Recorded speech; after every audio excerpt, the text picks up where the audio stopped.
علماء اس دنیا میں نہیں رہیں گے تو علم ختم ہو جائے گا. کیوں؟ جب ایک عالم ہی نہیں رہے گا تو پھر علم بھی ختم ہو جائے گا. تو یہ جو حال جو ہے یہ بغیر کسی علم کے فتویٰ بازی کریں گے اور خود بھی گمراہ ہوں گے اور لوگوں کو بھی گمراہ کر دیں گے. جب والدین چلے جاتے ہیں، کوئی بھی والد ہو یا والدہ ہو، ان کے جانے کے بعد کاش میں اس کی باتیں جو ہے برداشت کرتا، کاش میں ان کے پاؤں دباتا، میں ان کو اپنے ہاتھوں سے کھلاتا، میں ان کا ماتھا چومتا. السلام علیکم ورحمۃ اللہ وبرکاتہ. ایک شعر و شاعری کے ذریعے میں ایک علماء کو ڈیڈیکیٹ کرنا چاہتا ہوں. شاید آپ کو میری آواز اور میرا سر پسند نہ آئے، لیکن دل نے چاہا تو میں نے کہا ایک ذرا تھوڑا سا ڈیڈیکیٹ کر دیں. دل درد سے افسردہ، آنکھیں ہیں شکیبانہ، علماء کی جدائی سے ویران ہے میں خانہ. علماء کا یوں اٹھنے سے حیران ہے جہاں والے، پرواہ ہی نہیں ہے لیکن انداز ہے بیگانہ. یاد آئے گی ان کی وہ الفت سے بھری باتیں، انداز ہے حکیمانہ، جھک جھک کے وہ سمجھانا، دل درد سے افسردہ. تو یہ ایک دل میرا کر رہا تھا کہ میں ڈیڈیکیٹ کروں، کیونکہ جب علماء کا آپ کو پتہ لگتا ہے کہ ان کی اہمیت کیا ہے تو دل جو ہے وہ روتا ہے ان کے لیے جب وہ اٹھ جاتے ہیں. السلام علیکم ورحمۃ اللہ وبرکاتہ. جی، آج ہمارا ایک چھوٹا سا ٹاپک ہے. پوڈ کاسٹ کے ذریعے ہم ذرا تھوڑا سا پیغام دینا چاہتے ہیں کہ علماء کی عظمت، علماء کی اہمیت اور ان کا اٹھنا ہمارے لیے کتنا بڑا ایک افسردہ یا ایک بہت برا مقام ہو سکتا ہے. جی السلام علیکم. وعلیکم السلام ورحمۃ اللہ وبرکاتہ. بہت پیارے آپ نے اشعار پڑھے. ان اشعار کو جب بھی سنتے ہیں تو ہمیں اپنے خاص طور مشائخ، ہمارے استاد جو فوت ہو چکے ہیں، ان کی یاد آنے لگ جاتی ہے. اللہ تعالیٰ ان کی قبروں پر اور رحمتیں جو ہے وہ نازل فرمائے، ان کو جنت میں اعلیٰ مقام نصیب فرمائے. علماء کے جانے کے بعد ہمیں ان کی قدر محسوس ہوتی ہے اور پھر ہم جو ہے وہ خون کے آنسو ہوتے ہیں. ان کی قدر، ان کی فضیلت اور ان کی یادیں ہی رہ جاتی ہیں پھر بعد میں، اور انسان پھر جو ہے وہ غمگین بھی رہتا ہے اور افسردہ بھی رہتا ہے. اسی طرح آپ جو ہے وہ کراچی کا واقعہ آپ کے سامنے ہوگا. شیخ ضیاء الرحمن مدنی رحمہ اللہ کے تعلق سے ہمیں ان کے بارے میں پہلے نہیں معلوم تھا، لیکن ان کے قتل کے بعد ہمیں معلوم پڑا کہ وہ بھی ایک جید عالم دین اور بہترین مربی، بہترین مدرس تھے. کئی لوگ ہیں میرے شیخ نبیل بھی جو مکہ میں ہوتے ہیں، انہوں نے بھی فیس بک پہ پوسٹ کی ہوئی تھی کہ ہمیں ان کے جانے کے بعد پتہ چلتا ہے، ہمیں ان کے بارے میں بتایا جاتا ہے. بلکہ بتایا کیا جانا، ہم خود اس چیز میں مقصر ہیں کہ ہم ان کے بارے میں نہیں جانتے اور ان سے علم سیکھنے کی کوشش نہیں کرتے. تو یہ علماء بہت بڑی شے ہیں. ان کے قتل کی وجہ سے یا ان کی موت کی وجہ سے، عام طور پہ ان کی موت کی وجہ سے جہالت کی کثرت پڑ جاتی ہے، اور ان کی موت کی وجہ سے علماء کی کمی ہو جاتی ہے. جیسا کہ حدیث میں آپ صلی اللہ علیہ وسلم کا فرمان ہے کہ ان اللہ لا ينتزع هذا العلم انتزاعا من صدور العلماء ولكن بموت العلماء، کہ اللہ رب العزت یہ علم جو ہے وہ ایسے نہیں اٹھا لے گا کہ آپ کتابوں سے دیکھیں گے کتابیں خالی ہو گئی ہیں علم سے، یا سفیدیس میں آ گئی ہے، یا کتابیں ضائع ہو چکی ہیں. نہیں، نہ ہی علماء کے سینے سے یہ نکالا جائے گا علم، بلکہ بموت العلماء، علماء کی موت کی وجہ سے یہ علم اٹھا لیا جائے گا. یعنی علم کے اٹھانے کے جو ایک طریقہ ہے وہ اس وجہ سے کہ علماء اس دنیا میں نہیں رہیں گے تو علم ختم ہو جائے گا. کیوں؟ جب ایک عالم ہی نہیں رہے گا تو پھر علم بھی ختم ہو جائے گا. حتیٰ فإذا لم يبقى عالم اتخذ الناس رؤوسا جهالا، کہ جب کوئی عالم اس دنیا میں رہے گا ہی نہیں تو لوگ پھر جو ہے جاہلوں کو اپنا امام اور اپنا مربی، اپنا استاد بنا لیں گے. بے شک. فإذا سئلوا فسئلوا، وہ لوگ یہ علماء سے سوال کریں گے. فضلوا فافتوا بغیر علم فضلوا واضلوا، تو یہ جو حال جو ہے یہ بغیر کسی علم کے فتویٰ بازی کریں گے اور خود بھی گمراہ ہوں گے اور لوگوں کو بھی گمراہ کر دیں گے. اور یہ کثرت آپ دیکھ لیں، فیس بک پہ آپ جائیں تو ہر ایک چھوٹا موٹا کتابیں پڑھ کے بندہ جو ہے وہ فتویٰ دے رہا ہوتا ہے. فتویٰ دے رہا ہوتا ہے، ایسی بات. یہ جہالت کی ایک مثال ہے. اسی طرح ابو درداء رضی اللہ تعالی عنہ نے بڑا ہی پیارا ایک مقولہ اور ان کا ایک قول ہے، ما لی ارا علماءکم یذهبون وجہالکم لا یتعلمون، کہ میں کیوں دیکھ رہا ہوں کہ تمہارے علماء جو ہے وہ جا رہے ہیں، یعنی وہ فوت ہو رہے ہیں، اور وجہالکم لا یتعلمون، اور تم جاہل لوگ ہو وہ سیکھ نہیں رہے ان سے، اللہ اکبر. ان سے سیکھ کے علماء خود نہیں بن رہے. جب علماء فوت ہو جائیں گے اور ہم جاہل جو ہیں ان سے سیکھیں گے نہیں تو پھر کون جو ہے وہ ہماری رہنمائی کرے گا. جی. تو ہمارے ہاں جو طلبۃ العلم ہیں وہ بھی جو ہے علماء کے جانے کے بعد پھر ان کی یادیں ان کی آتی ہیں، پھر ان کے بارے میں نغمے گاتے ہیں، ان کی تعریفیں کرتے ہیں، لیکن تو کوئی فائدہ نہیں ہے. جب وہ زندہ تھے آپ نے ان سے علم نہیں سنا اور وہ فوت ہوتے جا رہے ہیں. یہ زمانہ ابو درداء رضی اللہ تعالیٰ عنہ کا ہے، یعنی صحابہ کے دور کا. تو آج کی آپ 1400 سال گزر گئے ہیں، 1300 سال گزر گئے ہیں، اس کے بعد کیا منظر ہوگا؟ اچھا اوقاش صاحب، والدین کا جانا، جب والدین چلے جاتے ہیں، کوئی بھی والد ہو یا والدہ ہو، ان کے جانے کے بعد جتنا دل افسردہ ہوتا ہے اور جتنے یعنی ان کی اولاد غمگین ہو جاتی ہے، ان کو پھر بعد میں پتہ لگتا ہے کاش کہ میں ان کی خدمت کرتا، کاش میں اس کی باتیں جو ہے برداشت کرتا، کاش میں ان کے پاؤں دباتا، میں ان کو اپنے ہاتھوں سے کھلاتا، میں ان کا ماتھا چومتا. جب وہ چلے جاتے تو ارمان کے علاوہ اور کچھ نہیں رہتا.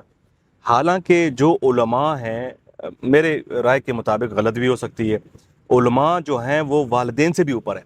کیونکہ اگر آپ کو والدین کا نقصان ہو گیا تو وہ کیا کہتے ہیں کہ ایک آپ کی ایک جو وہ ہے آپ کا بلڈ ریلیشن فوت ہو گئے. لیکن عالم کا فوت ہونا، آپ کو اگر آپ عالم فوت ہو جاتا ہے یا شہید کیا جاتا ہے تو وہ آپ کو جہنم کی طرف بھی لے کے جاتا ہے، گمراہی میں. کیونکہ گمراہی جو ہے وہ جہنم کی طرف بھی لے کے جاتی ہے. میری رائے کے مطابق علماء کا جانا یہ والدین سے بھی بہت زیادہ نقصان ہے. دیکھیں والدین اہمیت ہے ان ہو کی. جانا یہ بیٹے کے لیے یا سب سے بڑا غم ہے قسم جی، کا، اس سب سے سے بڑا بڑا غم. تو ہمیں کوئی غم ہوگا ہی نہیں. لیکن والدین کا فوت ہو جانا یہ اس کے ایک شخصی تعلق ہے، یا اس ایک بندے کے لیے جو ہے وہ غم کا سبب ہے، یا 5-6 بن کے اس خاندان کے لیے غم کا سبب ہے. لیکن ایک عالم کا فوت ہو جانا پوری امت کا جو ہے وہ نقصان ہے. جی جی، وہی اسی کہہ طرح رہا جب ہوں. بھی آپ دیکھیں کوئی عالم فوت ہو جائے فوراً سے جو ہے وہ میسج شروع ہو جاتے ہیں کہ موت العالم موت العالم، موت العالم موت العالم، کہ ایک عالم کی موت پوری دنیا عالم کی موت ہے. اچھا ایک چیز میں نے دیکھی ہے کہ جو آپ عربی کے جو آپ پڑھتے ہیں نا، کہ وہ عربی جو الفاظ جو آپ پڑھتے ہیں نا، جس کو عربی سمجھ آتی ہے نا اس کے دل پہ لگتی ہے. اس کی ٹرانسلیشن کر کے بتانا تھوڑا سا مشکل ہے. وہ اردو الفاظ ہی نہیں ہے ویسے دیکھا جائے تو. عربی زبان ایسی زبان ہے کہ وہ اس کا کوئی بدل نہیں ہے، نہیں ہے بدل. اس کی کوئی زبان بدل نہیں ہے. جو تاثیر، جو بلاغت عربی زبان میں ہے وہ تو آپ کسی زبان میں نہیں پائیں گے. علماء جو ہے ان کی موجودگی بہت بڑی رہنمائی ہے ہمارے لیے، اور ان سے سیکھنا بھی جو ہے نا بہت اہم چیز ہے اور بہت قیمتی چیز ہے. ہمیں اس کی جو ہے وہ اس کے بارے میں سوچنا چاہیے. سفیان ابن عیینہ رضی اللہ رحمہ اللہ فرماتے ہیں کہ اگر ایک عالم جو ہے وہ پہاڑ کی چوٹی پہ بیٹھا ہو، ایک فقیہ پہاڑ کی چوٹی پہ بیٹھا ہو اور لوگوں کو اس کے پاس جا کے علم سیکھنے کی ضرورت ہو تو لوگ جائیں، جائیں. جائیں، پیدل جائیں. اگر پیدل جائیں گے تو آپ چڑھتے وقت آپ کے گھٹنوں میں درد، تکلیف ہوتی ہے، تکلیف، تھکتا ہے لیکن آپ بندہ نے جانا ہے. جسمانی طور پہ. جی. پھر واپسی پہ آپ واپس بھی آئیں گے، واپسی پہ اور مشقت ہے. اور مشقت ہے. تو یہ سب مشقت کس لیے؟ ایک عالم سے سیکھنے کے لیے. یہاں یہ تک کہ اہمیت بتا رہا ہے اس کی. اہمیت ہے ایک عالم کی اس امت میں. اسی طرح ابن قیم رحمہ اللہ فرماتے ہیں کہ اگر ایک بستی میں جہاں آپ رہ رہے ہیں وہاں پہ اگر ایک عالم نہیں ہے، ایک مفتی نہیں ہے، آپ کو آپ کی رہنمائی کرنے والا نہیں ہے، اور رہنمائی کرنے والا ایک عالم ہی ہوتا ہے اور کوئی نہیں ہوتا، تو ان بستی میں رہنے والوں پر ہجرت واجب ہے. اچھا. ہجرت واجب ہے. آپ ہجرت کب واجب ہوتی ہے؟ جب آپ کسی کافر ملک میں ہوں، آپ وہاں پہ اسلام اپنا ظاہر نہ کر سکیں. یہ بستی بھی گویا ایسی بستی ہے جہاں پہ آپ اسلام قائم ہی نہیں کر پا رہے، کیونکہ آپ کی رہنمائی کرنے والا کوئی نہیں ہے. آپ خود ہی سیکھیں گے، خود عمل کریں گے. تو یہ عیسائیوں اور یہودیوں کا طریقہ ہے جو بغیر علم کے جو ہے وہ چل رہے ہیں، اور کو نہیں علم ہے اس چیز کا. تو اس بستی میں رہنے والوں پر ہجرت واجب ہے امام قیم رحمہ اللہ کے نزدیک. جی یہ علماء کا جو ہے فوائد ہیں. حسن بصری رحمہ اللہ کا بہت مشہور قول ہے، ان الفتنة اذا اقبلت عرفها كل عالم. جب فتنہ آ جاتا ہے یا آنے والا ہوتا ہے یا داخل ہو جاتا ہے لوگوں میں، تو ہر عالم کو پتہ چل جاتا ہے فتنے کا، وہ لوگوں کو آگاہ کر دیتا ہے. اس لیے یہاں پہ ایک بات سمجھنے کی یہ بھی ہے کہ اپنا تعلق ہمیشہ آپ کے اپنے علماء کے ساتھ ہو. جب آپ کی مجالس اور آپ کا بیٹھنا اٹھنا علماء کے ساتھ ہوگا، آپ تو عامی ہیں، آپ کے پاس علم نہیں ہے فتنے کے بارے میں، لیکن علماء کے پاس فتنے کے بارے میں، ہر فتنے کے بارے میں علم ہے. جب آپ کا بیٹھنا اٹھنا چلنا علماء کے ساتھ ہوگا تو آپ کو بھی اس فتنے کے بارے میں معلوم ہو جائے گا، آپ سے بچ جائیں گے. ایسی ہے. ان الفتنة اذا اقبلت عرفها كل عالم واذا ادبرت عرفها كل جاهل. جب وہ تباہ کر کے چلا جاتا ہے انسان کو، اور اس کو عقیدے سے اس کا عقیدہ بگاڑ کے اس کو گمراہی کی طرف چلا کے جب اس کو ایک فتنہ جہنم آتا کی ہے. جہنم تک پہنچا کے، جب وہ اس مقام تک پہنچ جاتا ہے عرفها كل جاہل، پھر ہر جاہل کو پتہ چل جاتا ہے، لیکن اس کا فائدہ نہیں ہے. نہیں ہے. یعنی جب فتنہ آتا ہے تو عالم کو پتا ہوتا عالم کو ہے، پتہ لیکن جب جاتا ہے اور جب ان کو تباہ کر دیتا ہے تو جاہلوں کو پتا ہوتا ہے. جاہلوں کو چل جاتا ہے. تو یہ ضرورت ہے علماء کی آج کی امت کے لیے، آج کے لوگوں کے لیے. اور علماء کا فوت ہو جانا یہ بہت بڑا غم ہے، خاص طور پہ علماء ہم سے زیادہ ان علماء کو وہ زیادہ غم ہوتا ہے جن کے وہ ساتھی ہوتے ہیں. جی. کیونکہ ایک محروم ہو عالم جاتے ہیں، محروم ہو جاتے ہیں. ایک عالم دوسرے عالم کے لیے اس کو جو ہے وہ طاقت دیتا رہتا ہے، اس کی حوصلہ افزائی کرتا رہتا ہے. جب آپس میں علماء بیٹھتے ہیں، مسائل ڈسکشن کرتے ہیں، تو جی. وہ کافی حوصلہ افزائی ملتی ہے، ان کو مدد ملتی ہے. ایک عالم پہ سارا بوجھ جب پڑ جاتا ہے تو اس کے لیے بہت مشکل کام ہوتا ہے. جس طرح جو ہے وہ ابو نعیم نے اپنی کتاب الحلیہ میں ایک قصہ ذکر فرمایا کہ امام سفیان ابن عیینہ کو ایک خواب آیا کہ ان کے دانت گر چکے ہیں، سارے دانت کے گر چکے ہیں. تو سفیان ابن عیینہ رحمہ اللہ اپنے استاد ابن شہاب الزہری رحمہ اللہ کے پاس گئے اور کہا کہ میں نے خواب میں دیکھا میرے دانت گر چکے ہیں. تو ابن شہاب رحمہ اللہ نے فرمایا کہ تمہارے یموت اسنانک، یعنی آپ کے ہم رفقا ہیں، آپ کے طبقے کے جو علماء ہیں وہ سب فوت ہو جائیں گے. اچھا. اور آپ زندہ رہیں گے. آپ کے طبقے کے جو علماء ہیں، آپ کے ساتھی ہیں، وہ سب فوت ہو جائیں گے اور آپ زندہ رہیں گے. تو پھر جو قصہ ابو نعیم نے کہا، عباس ابن عبداللہ جو ہے راوی ہیں اس قصے کے، کہ کہتا ہے کہ میں ایک بار مجلس میں سفیان ابن عیینہ کے مجلس میں گیا، تو انہوں نے جو ہے کچھ سوال کیے اپنے طلباء سے، اور فرمایا کہ حل فیکم احد من اہل مصر، کہ تم میں سے کوئی ہے جو مصر کے رہنے والا ہو، ہے جو میری مجلس میں جو مصر کے رہنے والا ہو. تو وہاں پہ ایک بندے نے جواب دیا نام، قالوا نام، ہے موجود ہے. تو فرمایا کہ ما فعل لیث بن سعد. لیث بن سعد جو ہے یہ مصری عالم تھے بہت بڑے، کیونکہ امام مالک رحمہ اللہ کے طبقہ میں سے تھے، ان کے ساتھی تھے. تو لیث بن سعد نے کیا کیا، کہاں ہیں وہ؟ فرمانے لگے کہ فوت ہو چکے ہیں. پھر فرمانے لگے حل فیکم احد من اہل رملہ، کہ تمہارے پاس رملہ میں سے، اہل رملہ میں سے کوئی شخص ہے؟ تو انہوں نے کہا ہاں ہے. تو انہوں نے کہا ما فعل ضمرة بن ربیعہ. ضمرة بن ربیعہ نے کیا کیا، کہاں ہے وہ؟ کہنے لگے وہ فوت ہو چکے ہیں. پھر فرمانے لگے کہ کیا تم میں سے کوئی حمص کا رہنے والا ہے؟ کہنے لگے ہاں. تو انہوں نے کہا کہ حمص میں رہنے والے میں جو ہے وہ بقیہ بن ولید ہے. بقیہ بن ولید نے کیا کیا؟ کہا وہ فوت ہو چکے ہیں. پھر انہوں نے کہا کہ تم میں سے کوئی دمشق کا ہے، دمشق میں رہنے والا ہے؟ تو انہوں نے کہا ہاں دمشق کا بھی ہے. انہوں نے کہا کہ ولید بن مسلم کا کیا بنا؟ انہوں نے کہا وہ بھی فوت ہو چکے ہیں. انہوں نے کہا بھائی قیصاریہ ایک جگہ ہے، اس کا بھی کوئی رہنے والا ہے؟ انہوں نے کہا ہاں قیصاریہ کا بھی موجود ہے اس مجلس میں. فرمانے لگے کہ محمد بن یوسف الفریابی کہاں ہیں؟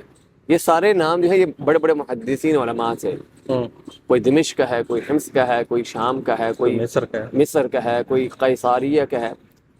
تو یہ سارے اقران تھے اور اصحاب تھے اور رفقا تھے امام سفیان بن عیینہ کے. تو فرمانے لگے قیصاریہ کا بھی کوئی ہے؟ کہا ہاں. کہا محمد بن یوسف الفریابی کیا ہوا؟ کہا وہ فوت ہو چکے ہیں. یہاں پہ امام ابن سفیان بن عیینہ ایک بڑا پیارا شعر کہا کہ خالت الدیار فسدت غیر مسودی ومن الشقاء تفردی بسعددی. خالت الدیار یعنی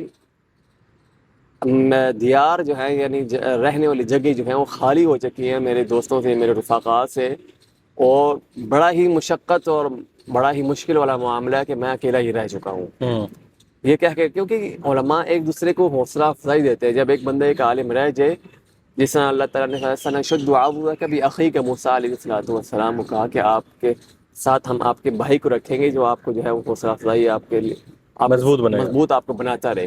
تو علماء ایک دوسرے کی موجودگی علماء کی وہ ایک دوسرے کو مضبوط بناتے رہتے ہیں.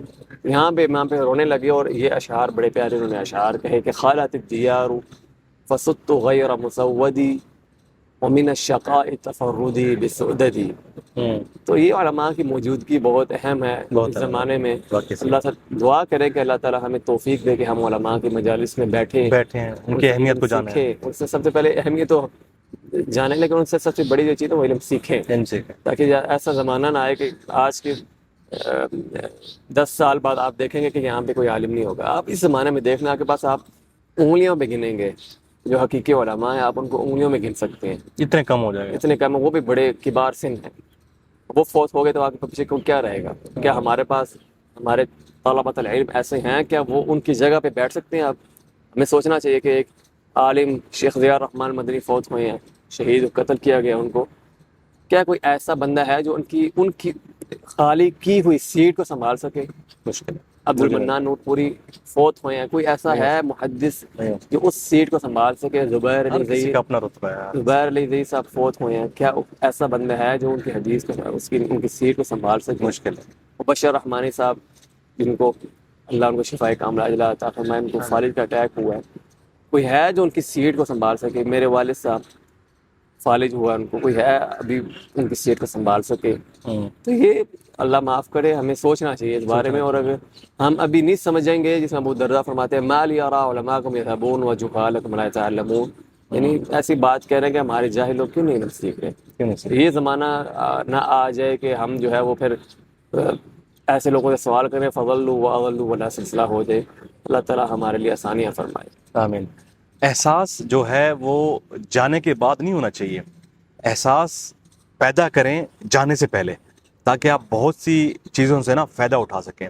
ایسے ہی جیسے ہی میں نے ضیاء الرحمن کو جب دیکھا اس کے جانے کے بعد، تو مجھے بہت بڑا دکھ اور افسوس ہو کہ کاش میں پہلے سے کیوں نہیں ملا، میں اس کو کیوں نہیں دیکھتا رہا اور اس کی باتوں سے کیوں فائدہ نہیں اٹھاتا رہا. کیونکہ آخری جو اس کی تقریر تھی، اس تقریر میں نا بہت ایسی علمی باتیں تھیں جو آپ جو مخالفین صحابہ ہیں، آپ ان کو یہ باتیں بتا کے ان کو چپ کروا سکتے تھے، ان کے اوپر نا ایک کاری ضرب مار سکتے تھے. اللہ خیر کرے. میری درخواست ہے آپ سے بھی، اور ہم بھی دعا کرتے ہیں کہ اللہ تعالیٰ علماء کرام کو اپنی حفاظت میں رکھے اور ہمیں وہ احساس دلائے تاکہ ہمیں ان کی اہمیت کا پتہ لگے. السلام علیکم ورحمۃ اللہ وبرکاتہ.